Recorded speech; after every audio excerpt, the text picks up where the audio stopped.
क्योंकि नाम सत है और वो असत है। असत की सत्ता नहीं, सत हर समय विद्यमान है। इसलिए जैसे अजामिल ने अपने पुत्र को पुकारा, उसका नाम नारायण था। नारायण, उसके चिंतन में भगवान नहीं थे, केवल भगवान का नाम पुत्र का रखा गया था, तो उसके चिंतन में पुत्र था और बुला रहा था नारायण। तो अंतिम समय नारायण नाम उच्चारण मात्र से भगवान के पार्षद आ गए और अजामिल को जमदूतों के फंदों से छुड़ाकर परम पद की प्राप्ति हुई। तो भाव हो या कुभाव हो, इससे कोई मतलब नहीं है। यदि नाम चल रहा है, अंतिम श्वास छूटी तो उसे भगवत प्राप्ति होगी।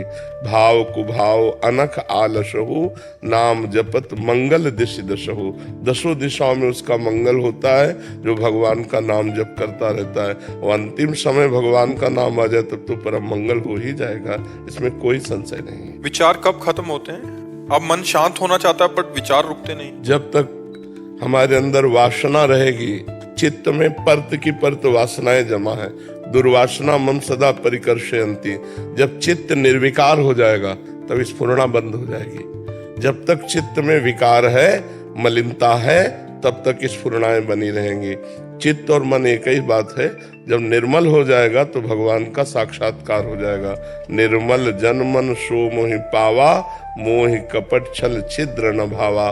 बहुत जन्मों में हमारे पाप हुए हैं, गंदे आचरण हुए हैं, अच्छे आचरण हुए हैं, उन सब का लेखा जोखा हमारे चित्त में है। जब तक वो पूरा डिलीट नहीं होगा तब तक भगवदानंद की अनुभूति नहीं होगी। इसलिए खूब नाम जप करते रहो।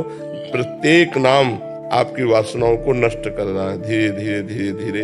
देखो, जब इच्छाएं थी तो जलन होती थी, अशांति होती थी। अब जब कोई इच्छा नहीं तो परम शांति।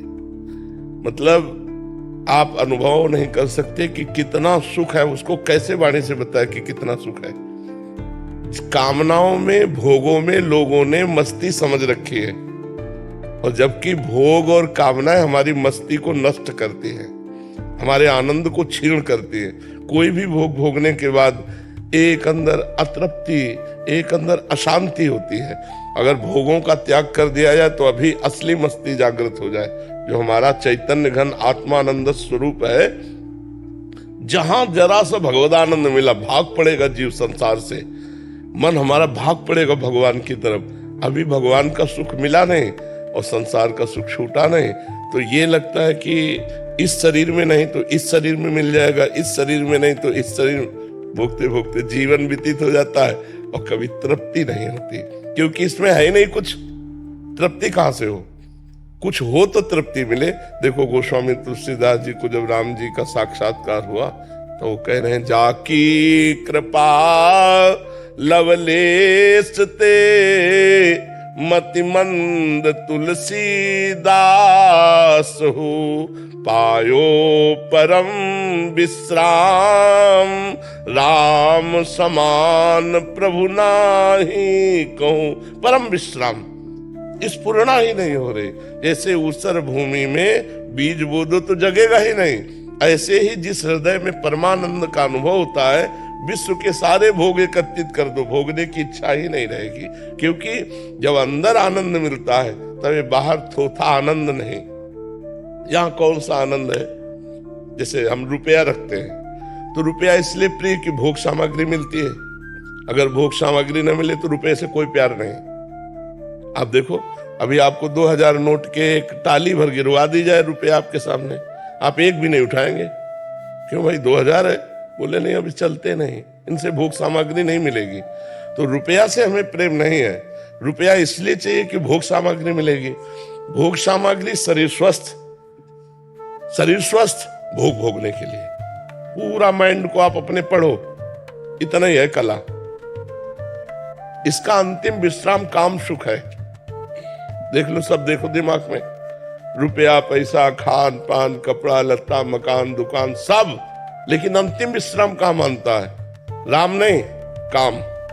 अंतिम विश्राम अपनी कामनाओं की पूर्ति। और हमारी कामना कहां से पूर्ति होती है? जरा उस स्थानों को देखो जहां हाथ लगा दो तो रज लगा के, साबुन लगा के हाथ धोना पड़े। इसको एक सीमा में बांधा गया। कि 25 वर्ष तक ब्रह्मचर्य रहिए, ब्रह्मचर्य के बाद जब गृहस्थ में जाइए तो एक पत्नी व्रत रहिए। कोई धर्मशास्त्र को मान रहा है क्या? Boyfriend girlfriend, breakup, boyfriend girlfriend, व्यभिचार, व्यसन, हिंसा, यही सब बढ़ता चला जा रहा है। आप देखो ना, अगर हमने आपसे प्यार किया तो आपको सुख देना चाहिए। प्यार करने के बाद डिवोर्स हो रहा है, प्यार करने के बाद उसको जलाया जा रहा है। प्यार के नाटक में वासनाओं का खेल खेलते हैं, व्यसन करते हैं, हिंसा करते हैं। प्यार ये चीज होती, प्यार होती है कि हम जिसको प्यार करते हैं उनको मन वचन कर्म से सुख देंगे, कभी दुख नहीं देंगे। अगर वो सुखी है दूसरों से प्यार करने में तो हम कभी विरोध नहीं करेंगे। हमारे हृदय में तुम्हारे प्रति प्यार आया है, इसलिए तुम आशीर्वाद है, तुम सुखी रहो, तुम सुख में रहो, हम तुम्हें सुखी देखें, यही हमारा। ये कौन सा प्यार? तो फिर मन वृत्तियां बढ़ती चली जाती हैं अशांति की तरफ, और ये सब वासनाएं बनती चली जा रही। तुम्हारे किताब में, मनरूपी किताब में सब लिखता जा रहा है। अब इसे डिलीट करो, बिना डिलीट किए भगवदानंद नहीं आएगा। और डिलीट करने का एक उपाय नाम जप। तो जब हम नाम जप करते हैं तो देखो साइड में चलने लगता है चिंतन, भूत का या भविष्य का या फालतू का, जो भरा है।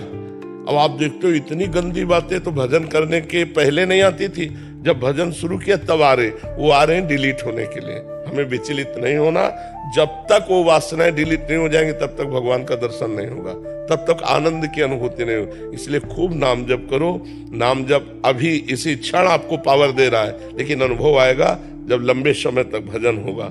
और जहां आनंद आया फिर तो भगवान दे रहे हैं केवट को सियाजू की अंगूठी, तो कह रहा अब कछुनाथ न चाहिए मोरे, अब नहीं चाहिए। आप मिल गए, आपके चरण पखार लिया, आप कुछ नहीं चाहिए। जिसके प्राप्त होने के बाद कुछ प्राप्त करना बाकी नहीं रहता वो भगवान है।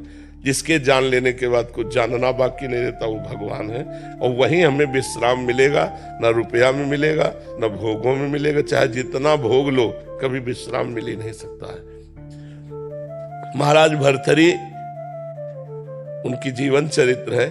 उनकी पत्नी महारानी पिंगला, सर्वश्रेष्ठ सुंदर चक्रवर्ती सम्राट महाराज भर्तृहरि, वो भर्तृहरि से तृप्त नहीं थी, वो एक अश्वपाल से प्रेम लगा बैठी। अश्वपाल चक्रवर्ती सम्राट की महारानी से तृप्त नहीं हुआ, वो एक वैश्या से प्रेम लगा बैठा। जब भर्तृहरि जी को इस चरित्र का पता चला तो उन्होंने सिंहासन पर मुकुट रख दिया। धिक्कार है ऐसे संसार को, जहां मुझ चक्रवर्ती सम्राट से मेरी पत्नी तृप्त नहीं है, एक घोड़े को देखने वाले से प्यार करती है। और वो घोड़े को देखने वाला चक्रवर्ती सम्राट की भार्या से तृप्त नहीं, वो एक वैश्या से प्यार करती। ये धोखेबाज संसार नहीं। तो सच्चिदानंद भगवान के बिना सुख प्राप्त होने वाला नहीं। इसलिए सब लोग अपने कर्तव्य का पालन करो, नियम से रहो, जो तुम्हारी मर्यादा है उस मर्यादा में रहो, चरित्र दूषित मत करो, व्यसन मत करो, परोपकार करो, नाम जप करो, आनंदमय हो जाओगे। अपने आप आनंद में, किसी से आनंद मांगने की जरूरत नहीं। अब करो पापाचरण, चाहो सुख तो कैसे प्राप्त हो सकता है। गुरुदेव भगवान, जैसे हम 42 लीला हित 84 जी या प्रेम की पीठ पढ़ते हैं तो कभी थोड़ा बहुत भाव आता है आपकी कृपा से, पर हमें कर्तव्य पालन की चिंता होती है तो उसमें बीच में उठ के फिर घर के काम करने वो भाव फिर बिगड़ता है। तो गुरुदेव उसको कैसे करें हम? नहीं, नाम उस समय जब हमें सेवा करनी है तो नाम जप करते हुए सेवा करनी है। देखो, गृहस्थ और विरक्त के अलग अलग धर्म है। विरक्त का धर्म है हर समय भजन और पाठ सेवा पूजा में लगा रहना। गृहस्थ का धर्म है हर समय कार्य में लगा रहना। नाम का आश्रय ले ले, राधा राधा राधा, रसोई बना रहे राधा राधा, पोछा लगा रहे राधा राधा, जो कार्य कर रहे नाम जप करते हुए करें।